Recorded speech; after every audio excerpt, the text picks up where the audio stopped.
Bienvenue dans cette nouvelle vidéo. Nous allons parler des conditions. La condition, en fait, c'est quand on affiche un résultat en fonction d'une condition. Bon, je me répète. C'est quand on affiche un résultat en fonction de quelque chose. C'est ça une condition. Et la boucle idéale et la structure idéale pour la condition, c'est le if. Vous comprenez, n'est-ce pas? La structure idéale pour la condition, c'est le if et je crois que nous avons vu comment le if fonctionne en algorithmique. On va seulement implémenter. Donc pour cela, je vais donc créer un fichier condition.c. Je vais créer la structure minimale de mon programme.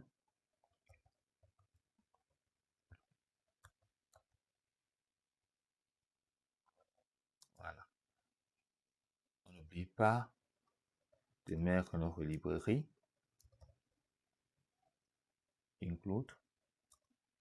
Ici, stdio. Voilà, je mets mon JS. OK. Maintenant, bon, la condition, c'est le if, n'est-ce pas? Et pour ça, je vais déclarer pour tester la condition if. Voilà, on va tester la condition if, il y a la structure alternative simple. Voilà, je déclare ma variable int, n'est-ce pas? De type âge, n'est-ce pas? Je déclare ma variable âge de type int. Et je vais affecter à ça la valeur, par exemple, 18. Donc, par défaut, âge est égal à 18. Maintenant, qu'est-ce que je viens? Qu'est-ce que je fais maintenant? Je dis que if, si l'âge là, n'est-ce pas, est égal à, si l'âge est égal à 18, donc j'écris une condition, que si l'âge est égal à 18, il faut afficher un message à l'utilisateur. Donc, si l'âge est égal à 18, qu'est-ce qui se passe? Je ne sais pas si vous comprenez un peu le fonctionnement. Voilà. Donc, si l'âge est égal à 18, qu'est-ce qui va se passer? OK. Pourquoi il y a une erreur? Bon, on va utiliser plutôt le signe supérieur ou égal. Oui, je préfère utiliser l'autre là. Donc, si l'âge est supérieur ou égal à 18, n'est-ce pas? Qu'est-ce qui va se passer? Printf. Donc, on va afficher à l'utilisateur, vous êtes majeur. Voilà. On va afficher à l'utilisateur, vous êtes majeur. Donc, voilà ce qu'on veut. Si on exécute le code ici, là, avec l'âge qui est plus grand ou égal à 18, la condition sera respectée et on aura le message. Essayons d'exécuter, voir.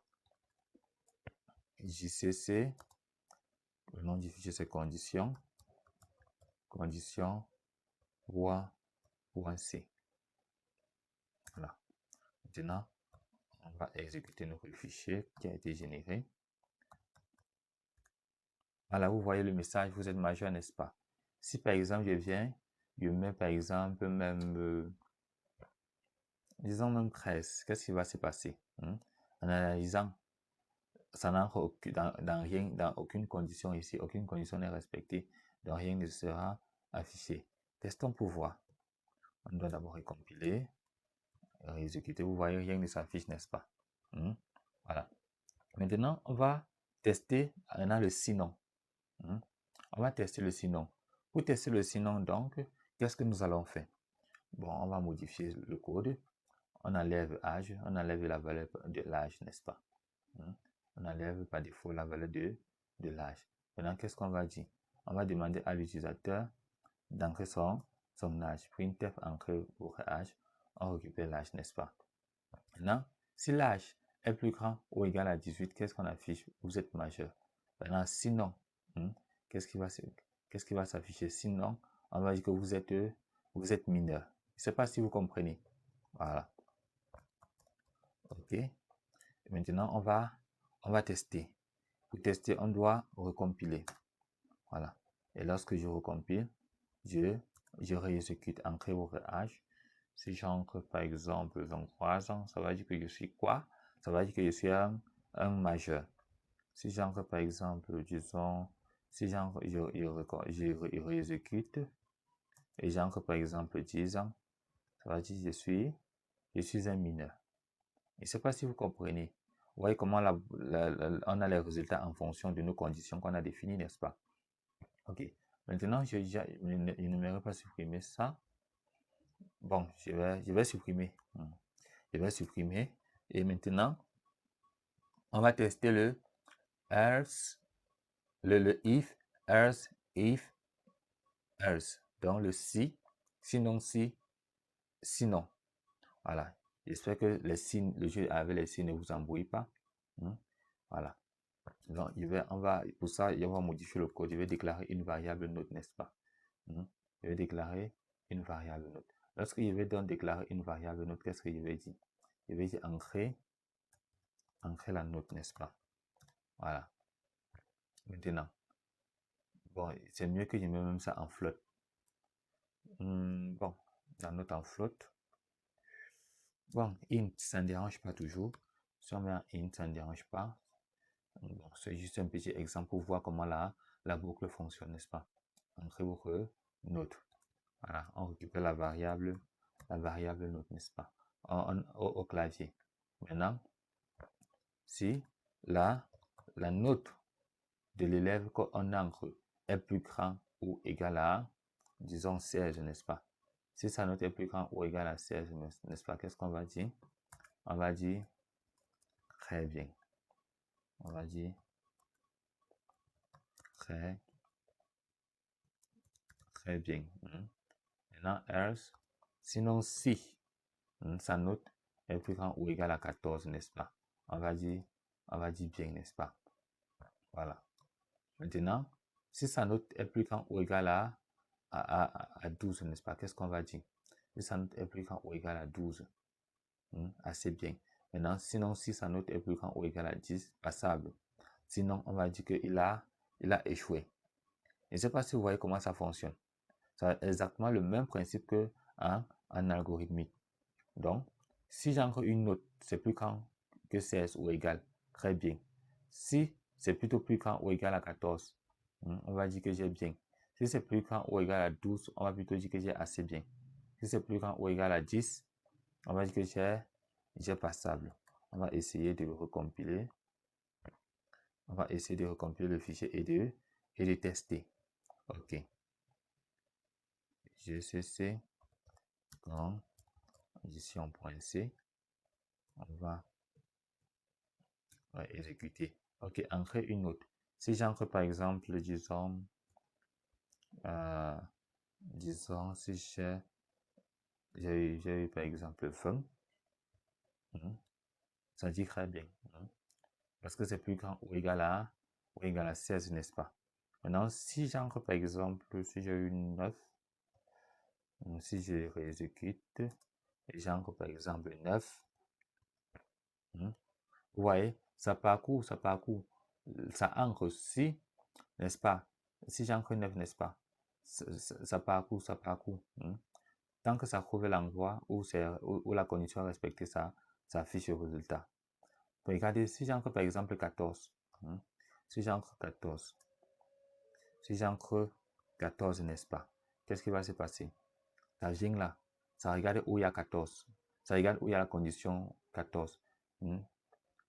Si la note est plus grande ou égale à 14, on affiche bien, n'est-ce pas?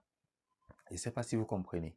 Et lorsque ça affiche le résultat, le reste des conditions, ça l'importe peu. Voilà.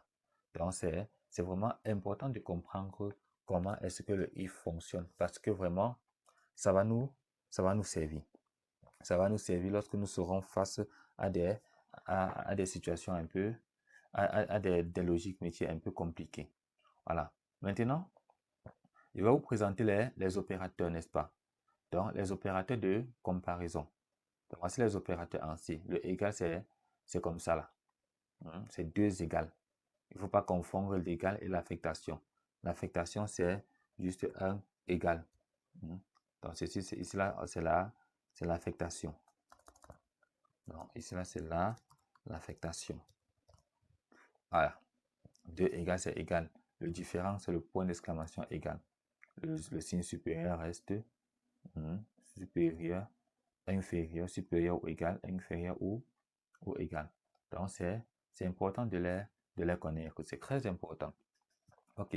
Maintenant, nous allons progresser vers ce qu'on appelle les opérateurs logiques. Voilà.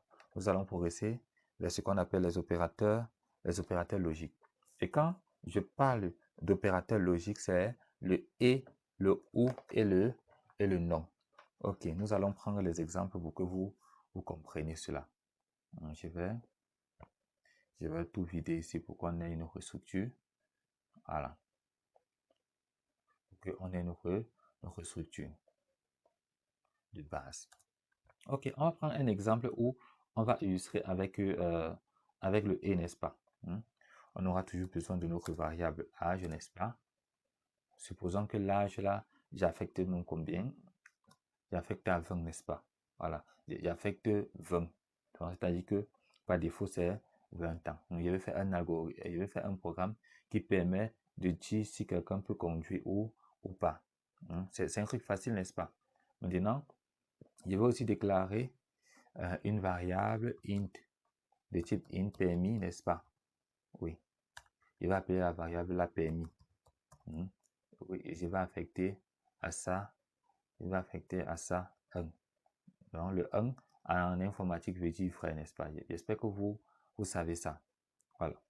Maintenant, on va écrire notre condition en utilisant les opérateurs logiques. On va dire si, n'est-ce pas? Si l'âge, n'est-ce pas? Si l'âge est plus grand ou égal à 18, n'est-ce pas? Et le permis est égal à 1. Et la valeur du permis est égale à 1. Qu'est-ce qu'on affiche? Printf, vous êtes autorisé à conduire. Donc, sinon, il n'est pas autorisé à conduire. Sinon, tu ne peux pas conduire, n'est-ce pas? OK? Maintenant, si on exécute ça, qu'est-ce qui va se retourner? Parce que l'âge, c'est 20. Ça va dire que je suis autorisé à conduire. Voilà. Et il faut savoir qu'avec le et, n'est-ce pas, les deux conditions doivent être vraies. Si une est vraie et l'autre est fausse, ça ne doit pas fonctionner. On va tester. Supposons que je mets 0 ici, là, n'est-ce pas? Testons voir. Testons pour voir si je suis autorisé à conduire. On va recompiler et on va réexécuter. Voilà, vous voyez, vous n'êtes pas autorisé à conduire parce que toutes les conditions ne sont pas respectées. Voilà. Maintenant, si je mets le 1, si mon permis est égal à 1, donc, voyons voir si je serai autorisé à conduire.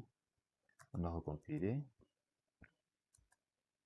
Vous êtes autorisé à conduire. En fait, c'est comme ça que le et fonctionne, n'est-ce pas? Maintenant, le et, voici comment la notation du et en langage C. Voilà. On appelle ça et commercial souvent. Voici la notation du et. Voilà. Alors, je vais prendre maintenant un autre exemple pour que vous compreniez comment le ou fonctionne. OK. Pour comprendre donc comment le ou fonctionne, on va par exemple prendre quoi? Un exemple, par exemple, sur les jours de la semaine, n'est-ce pas? On va déclarer une variable int que je vais appeler jour, n'est-ce pas?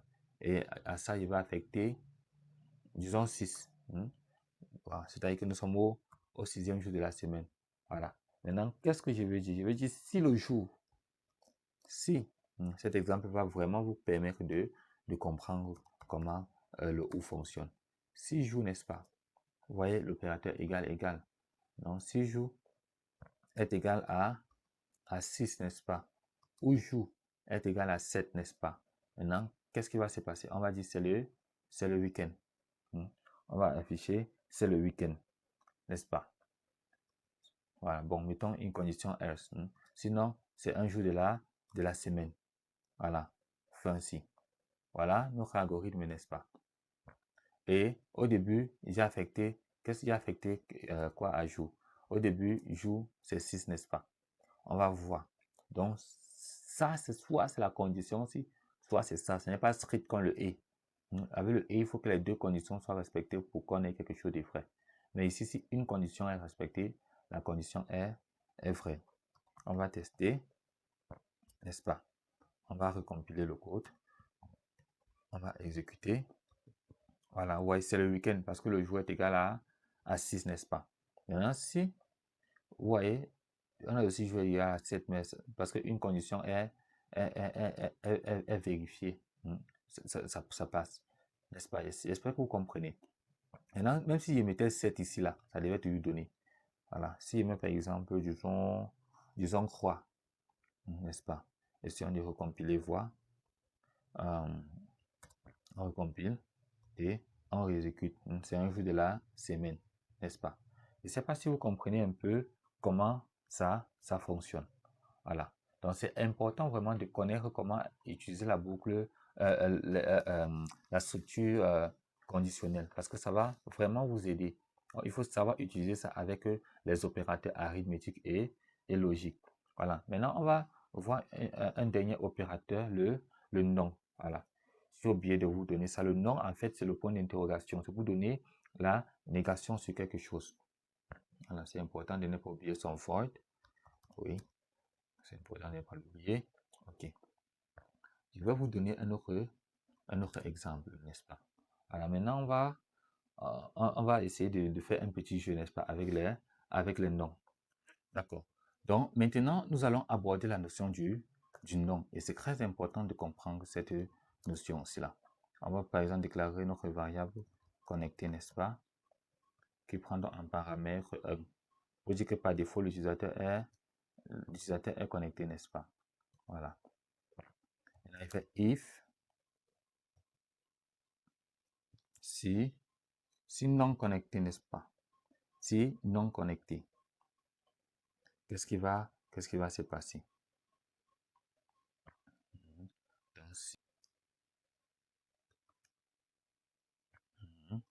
Donc, si non connecté, on affiche vous n'êtes pas connecté. Sinon, affichez vous êtes connecté et on retourne notre 0. D'accord. Essayons de tester, voir. On va recompiler. Et on va réexécuter. Vous êtes connecté parce que par défaut, je suis connecté. Par défaut, je suis connecté. Si je mets 0 ici, ça va entrer dans la première condition. On va recompiler. Voilà, vous n'êtes pas connecté. C'est tout pour cette vidéo. Rendez-vous dans la prochaine vidéo.